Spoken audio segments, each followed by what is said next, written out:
नमस्ते, सत श्री अकाल। विजय डेस्टिनेशन में आपका बहुत बहुत स्वागत है।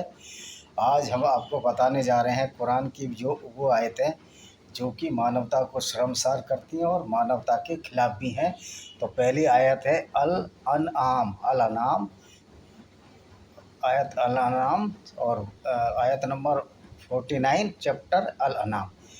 रहे वो लोग जिन्होंने हमारी आयतों को झुठलाया और उन्हें यातना पहुँच कर रहेगी, क्योंकि वे अवज्ञा करते हैं। तो यहाँ पर अल्लाह जी कह रहे हैं कि जिन्होंने हमारी आयतों को झुठलाया वो लोगों को हम यातनाएं देंगे।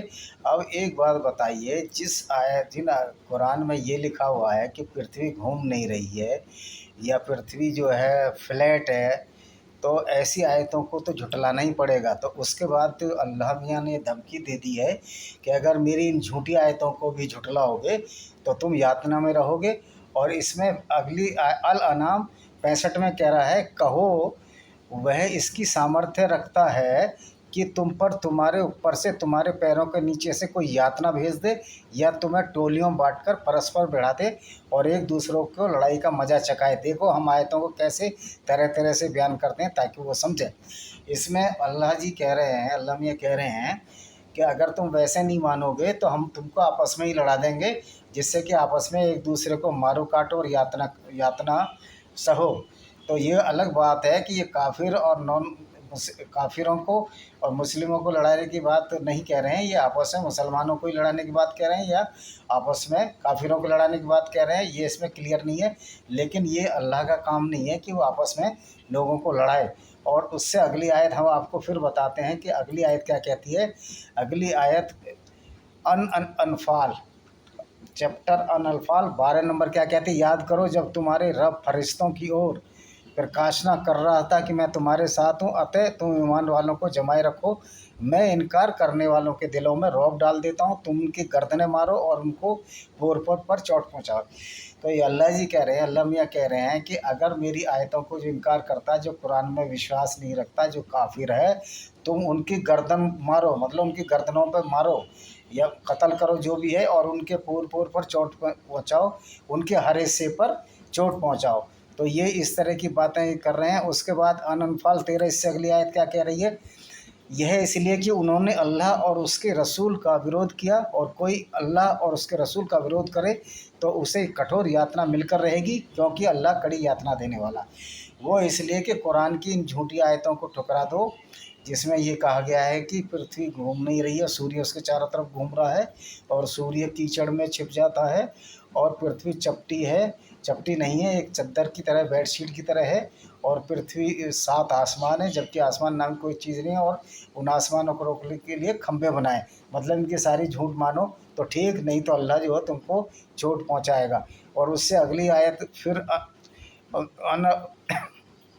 और फिर अगली उससे आयत कह रही है 14 नंबर, यह तुम चखो, यह कि इनकार वालों की आग की यातना, तुम चखो जो मैं मज़ा तुम्हें दूंगा, वो क्या है, आग में तुमको जलाया जाएगा।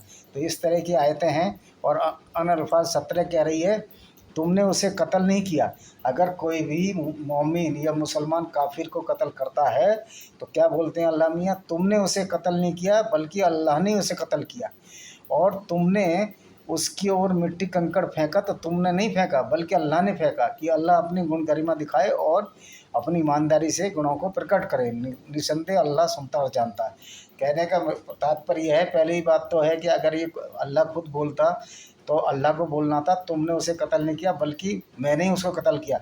चूँकि ये कोई और बोल रहा, अल्लाह नहीं बोल रहा, तो इससे प्रतीत होता है ये अल्लाह की वाणी नहीं है, या फिर अल्लाह दो हैं। जो कि ये बोल रहा है कि तुमने, एक अल्लाह को बोल रहा है कि तुमने उसे कत्ल नहीं किया बल्कि अल्लाह ने उन्हें कत्ल किया। तो इस तरह प्रतीत होता है ये अल्लाह की वाणी नहीं है। और जो अल्लाह है वो कत्ल के लिए प्रवोक करता है, कह रहा है आप मारो, तो इसका मतलब ये होगा कि मैंने उनको कत्ल किया और तुम जो पत्थर फेंक रहे हो वो अल्लाह की तरफ से फेंके हुए पत्थर है। यही कारण है कि कश्मीर में जो पत्थर फेंके जा रहे हैं, कश्मीर में जो पत्थर फेंके जा रहे हैं वो अल्लाह द्वारा फेंके जा रहे हैं। और इसलिए ये सारे कश्मीरी लोग पेल्टिंग, स्टोन पेल्टिंग कर रहे हैं, ये इनकी कुरान में लिखा हुआ है। तो इन्हीं शब्दों के साथ के ये किस तरह का अल्लाह है कि इनकी झूठी आयतों को भी मानो, नहीं मानोगे तो ये आपको ये आपको एक ऐसा आदमी ऐसा ठहराएगा कि आप काफिर हो और वाजिब कत्ल हो, तो आपकी संतान, आपकी स्त्रियों के साथ भी बलात्कार जायज़ है और आपकी संपत्तियों को लूटने में भी जायज़ है। रैंसम, फिरौती, सब किलिंग सारी कुरान में सारी वो चीज़ जायज़ हैं जो आज के हिसाब से, कानून के हिसाब से जायज़ नहीं है। और इसलिए ये मुसलमान, भारत के मुसलमान शरीयत लागू करने की बात कहते हैं, क्योंकि जिससे कि वो सारी ज़्यादतियाँ काफिरों के ऊपर कर सकें। तो ये शरीयत जो है, एक शरीयत जो है मानवता के खिलाफ़ और संसार को बर्बाद करने वाली चीज़ है। तो इस शरीयत को किसी कीमत पर भी किसी भी देश में लागू नहीं होना चाहिए, क्योंकि मानवता के वास्तविक मूल्यों का ये ह्रास करती है। इसी के साथ मैं अपने वीडियो को विराम देता हूँ। नमस्ते, जय हिंद।